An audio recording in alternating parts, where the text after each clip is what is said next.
रसोई का पहला पराठा। कुशीनगर के एक छोटे से गांव में गीता नाम की एक लड़की रहती थी। गीता बहुत ही होशियार और मेहनती थी। उसकी माँ के असमय देहांत के बाद गीता को घर की सारी जिम्मेदारियां संभालनी पड़ी। रसोई का काम अब उसकी जिम्मेदारी था। वह दिन रात अपने कामों में व्यस्त रहती थी, लेकिन एक काम उसे सबसे ज्यादा चुनौतीपूर्ण लगता था, पराठा बनाना।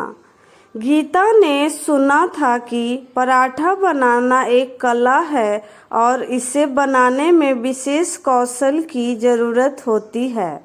उसने अपनी दादी से पराठा बनाने की विधि सीखी थी, लेकिन खुद कभी इसे बनाने की कोशिश नहीं की थी। एक दिन उसने ठान लिया कि वह अपने परिवार के लिए अच्छा पराठा बनाएगी। उस दिन सुबह सुबह गीता ने रसोई में कदम रखा। उसने आटे को अच्छी तरह गूंथा और तैयार किया। आटे को बराबर हिस्से में बांटकर उसने गोल गोल लोइयां बनाई। फिर उसने तवे को गरम किया और उस पर घी लगाना शुरू किया।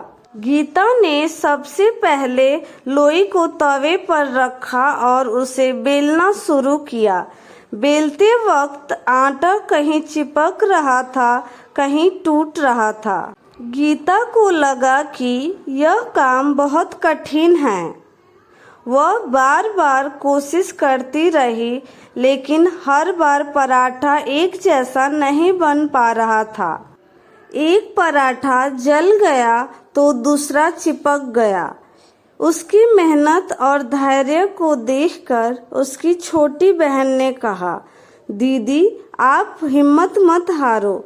हर कोई पहले बार में अच्छा नहीं कर सकता।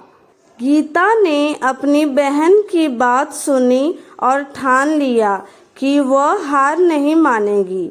उसने फिर से तवे को गरम किया, आटे की लोई को बेलना शुरू किया और उसे तवे पर डाला। इस बार उसने ध्यान दिया कि पराठे को बराबर ताप पर पकाया जाए। धीरे धीरे पराठा पकने लगा और उसकी सतह पर सुंदर सुनहरी दाग दिखने लगी। गीता के चेहरे पर एक हल्की सी मुस्कान आ गई।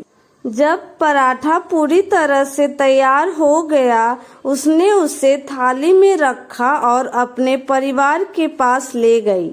उसके पिता, भाई और बहन सबने मिलकर पराठे का स्वाद लिया। सभी ने पराठे की तारीफ की और कहा कि यह अब तक का सबसे अच्छा पराठा था जिसे उन्होंने कभी खाया था। गीता की मेहनत और धैर्य ने उसे सफलता दिलाई थी। वह जान गई थी कि कठिनाइयां जीवन का हिस्सा है, लेकिन सही लगन और प्रयास से हर चुनौती को पार किया जा सकता है। उस दिन से गीता ने रसोई में अपने कौशल को और भी निखारा और अपने परिवार के लिए हर दिन स्वादिष्ट पराठे बनाने लगी। यह कहानी हमें सिखाती है कि प्रयास और धैर्य से हम किसी भी चुनौती को पार कर सकते हैं और सफलता प्राप्त